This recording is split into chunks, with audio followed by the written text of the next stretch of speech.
A lot of games nowadays are intended to be played forever, but it's not necessarily because they're replayable, it's because they're games as a service. And I don't want to talk about those today. I talk about those enough. Let's talk about something good. Hi folks, it's Falcon, and today on GameRanx, 10 games with infinite replayability. Starting off with number 10, it's the Hitman trilogy, the World of Assassination. 3 games with more than 20 maps, multiple game modes, and tons of challenges. And with the new Freelancer update, it's basically an infinite game with randomized targets, random loot drops, and tons of ways to kill your target.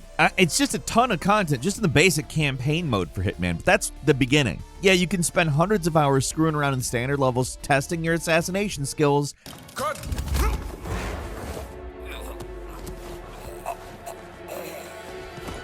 And attempting every possible unique kill you can get, but there's so much more to these games now.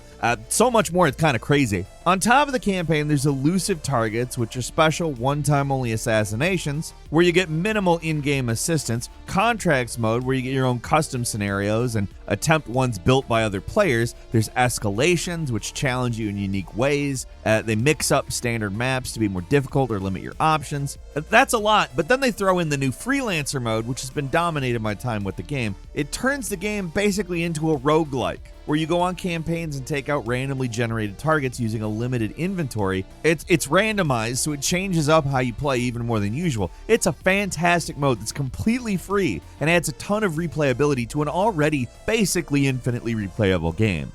And number 9 is Risk of Rain 2, a third-person roguelite shooter. It's extremely fun, it's highly addictive, and it's a pretty big challenge, honestly. But the thing that makes it infinitely replayable is the co-op. Playing games with a friend can make basically any game more fun, but when you take a game that's already good and throw in some really, really good multiplayer action, that's what keeps a game alive long past when you might individually get tired of it. The thing about this game is it's not really the most feature-rich or complex. It has a lot of items, and it's been getting solid updates for years. But what really makes it great is just how mechanically solid it is. It's a roguelite that is just incredibly fun to play. There's a lot of classes to pick from, tough bosses to fight, and it's still getting serious updates.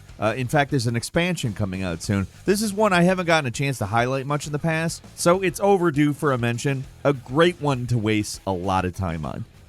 And number 8 is Monster Hunter World. Now that it's exceptionally cheap and more people are playing it than ever, why not jump back into Monster Hunter World? What else is there to say about this one? It's great. The premise is simple, but it's crazy addictive. You hunt monsters, there's a lot of monsters, there's a lot of weapons. That's it. That's the game. That's Monster Hunter World. You'd think something that's basically a glorified boss rush would get old after a while, but it doesn't.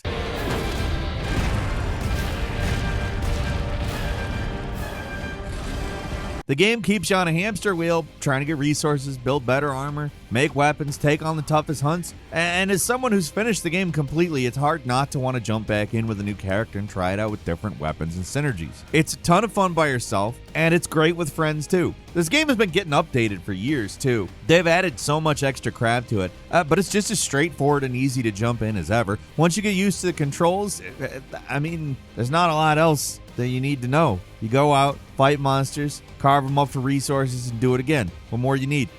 And number 7 is Vampire Survivors. The original is still one of the best. For a game meant to be played in bite-sized chunks, there's just something incredibly addictive about it. The gameplay is about as basic as you can get. You don't even control your attacks. Your guy just attacks automatically, but it's so fun and satisfying to play. It's great. Seriously, as a chill-out game, there's very little better. It's not chock full of annoying microtransactions and ads like a lot of other casual games, and just to be frank, that's fantastic. The game basically always drip feeds new content and unlockables, and it keeps things interesting even as you're essentially just doing the same thing over and over again. You can tell the guy who made this worked in the gambling industry. He clearly knows all the tricks to keep the dopamine flowing. Just, he doesn't do it to be predatory, which is, just astounding in of itself. Somebody's like, yeah, I'm going to take all these concepts and make it so that it's just about having fun.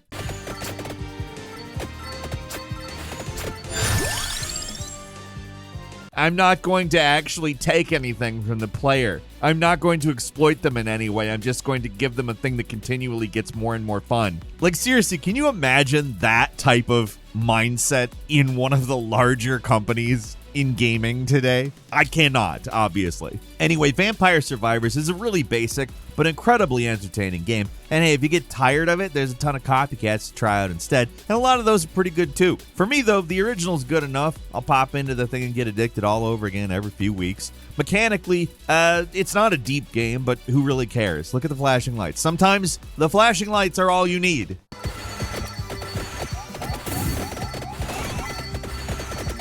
And number 6 is Battle Brothers, where Vampire Survivors is endless positive reinforcement. Battle Brothers is the opposite. This game is brutal, random, and ruthless, and if you want to get anywhere, you're going to have to die a lot before you start understanding how any of it even works. The gameplay, kind of a cross between a tactical strategy game like Mountain Blade, with a mean streak a mile wide. Like, I'm not highlighting a second game to combine Mountain Blade with. I'm saying it's if you combined that with a mean streak. You start off with your little company of mercenaries. You take on jobs, try to survive in this low fantasy, randomly generated setting. Death comes fast, and it comes often, which is how I remember my teens. Oh! Anyway, many players outright lose the second or third encounter. That's how ruthless the game is. Once you start to understand how the stats work and what you're meant to do in combat, everything gets a lot smoother. Doesn't get easy, though. In fact, it might make you more angry when you randomly lose your best guy on a 90% chance to miss attack roll, but that's just the way it is. There's enough tactical depth here to keep players coming back, even when it's kicking your teeth in. You might call fans of the game gluttons for punishment, but when you finally start to turn things around and actually succeed, it's one of the most satisfying roguelikes out there. And number 5 is Deep Rock Galactic. This cooperative FPS mining game is so much more fun than the description makes it sound. Even trying to explain the game makes it sound boring and samey, but it's extremely engaging, it's very unique, and most of all, it's a ton of fun. How this one works is you pick a class, select from a wide variety of different missions, each with their own objectives and challenges, then you explore a procedurally generated cave system. Sounds like an FPS Minecraft mod, but it's got a lot more going to it, believe me on that one. It's one of the best cooperative games out there. It's so well balanced and fun and satisfying. Every class feels unique and powerful. The environments are surprisingly varied for a bunch of randomly generated caves, and above all else, it's got one of the best, friendliest communities out there. It's tough. I'm not going to say it's impossible, but even when you fail a mission, it feels like you accomplished something. It's a game you can easily waste hundreds of hours on. It just doesn't get boring.